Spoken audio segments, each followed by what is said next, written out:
This video is sponsored by Manscaped. Now, when I say the name Manscaped, I'm sure you have a pretty clear picture in mind. They are, after all, the top brand in male grooming. And I've been loving their products, but while my nether regions have been very well kept by their product line, I was on the lookout for something to maintain the hair that I openly display on my face. So literally right when that thought entered my mind, Manscaped hit me up with their Beard Hedger Trimmer. And honestly, I've used a lot of razors and trimmers, and this thing is the most convenient one that I've ever used. As I expected from Manscaped, it's wireless, waterproof, and rechargeable, which is perfect because I like to get my shaving done in the shower for maximum efficiency. And plus, I don't have to worry about a bunch of different attachments with different lengths because the Beard Hedger comes with a single guard that has 20 adjustable lengths. It is insanely versatile. It's like everything I need in just one little kit. I don't have to mess around with any attachments. I don't need to worry about a cord. It's perfect. It's all in one.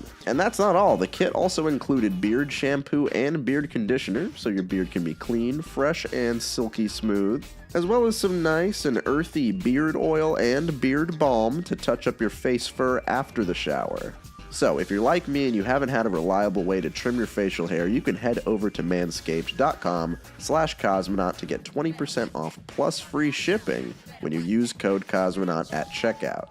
Again, that is 20% off plus free international shipping with promo code Cosmonaut at manscaped.com. And of course, I would like to thank Manscaped for sponsoring this video. Ant-Man 3 Quantumania is out and it promises to bring a new era to the Marvel Cinematic Universe.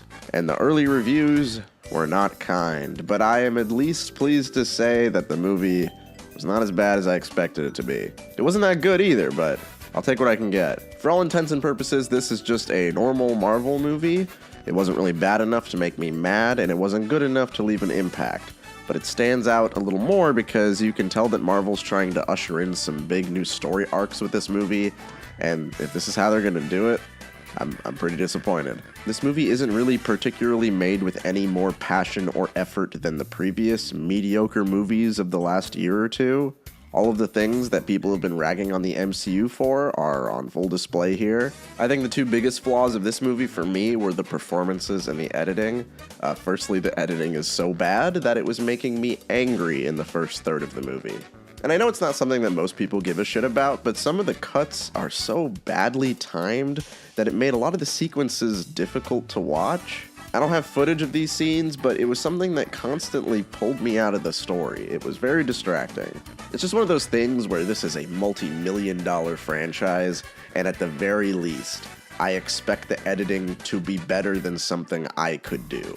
But the one thing that most people will notice, however, are the performances.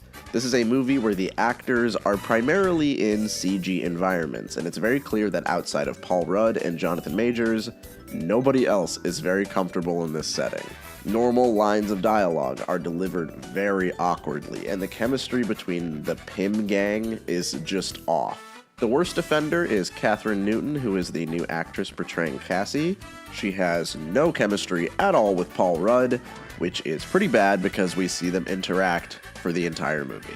I was sure that I hadn't seen her in any other movies before this, but I do remember that she was in Detective Pikachu, and she was the worst actress in that too. Now, no, I am not going to fully judge this girl's talent based on a Pokemon movie and a Marvel movie, but I will say she's not making this movie any better. And honestly, it doesn't even matter if you're a good actor or not. Michelle Pfeiffer and Michael Douglas can act, but you wouldn't be able to tell here. And we even have a brief cameo from Bill Murray, and honestly, it may be the single worst Bill Murray performance I've ever seen in my life.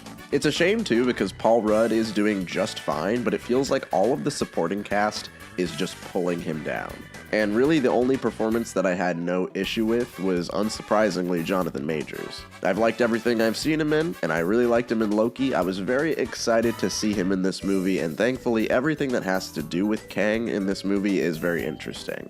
It's probably the stuff that saves the movie from being complete shit. For the first third or so, the movie was kind of insufferable because it relies on a storytelling trope that I kind of hate. The trope where one character knows what's going on in the story, but refuses to explain anything. Michelle Pfeiffer spends a good chunk of this movie walking around mysteriously, and whenever anybody asks her what's going on, she just says, "I don't have time to explain."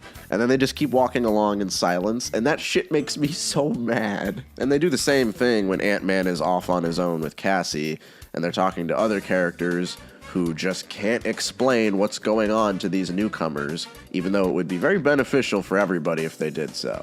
And for the first third, we're shown new environments without any context for what we're looking at, and it just makes for a very frustrating experience. For the first third, I was not having very much fun. I was ready to give this movie like a 2 or a 3, but once Kang enters the story, things did improve a lot. There's an interesting encounter with Scott having to steal something in a way that is very appropriate to Ant-Man. Because in previous Ant-Man movies, I felt like Scott is kind of second fiddle to the rest of the stuff that's going on around him. Doesn't really matter if he's in the movie or not. But here it definitely feels like this is an Ant-Man movie, and that's probably the first time I could say that for one of the Ant-Man movies. I also appreciated that this story was on a relatively smaller scale.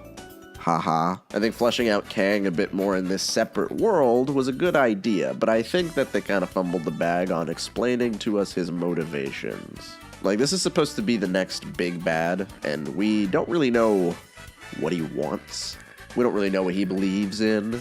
We just know that he's strong, and he's intimidating, and he has a lot of charisma. And I guess it's not the worst, because that is more than we had with Thanos, but I do think you gotta hook us in early if you want to try to get us invested in a new bad guy. Like, I think he's cool because I have context from another appearance he has in a TV show, and years worth of comic books to pull from, but I'm very curious to see how the layman takes this character, if they're sold on him or not. That's something that I'm not sure about. Maybe I'm just wanting more because I do think Kang was the best part of the movie, but I don't know.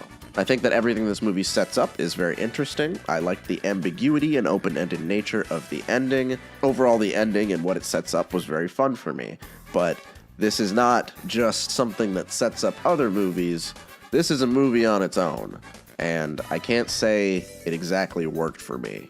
I felt like it was very lacking, and this is disappointing because I was kind of looking forward to this one. Marvel really can't keep getting away with making movies as formulaic as this one.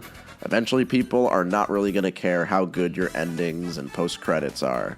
People are on the verge of not giving a shit about the MCU anymore. And I've teased it a lot with these last few videos, but I think my next video is definitely going to have to be one where I talk about this new MCU problem at length. But for now, I'll say that I didn't exactly hate this movie, but that's only because I don't have very many strong feelings about it. It's probably the best Ant-Man movie, but I don't really think that's saying very much. So I'm gonna give Quantumania a 5 out of 10.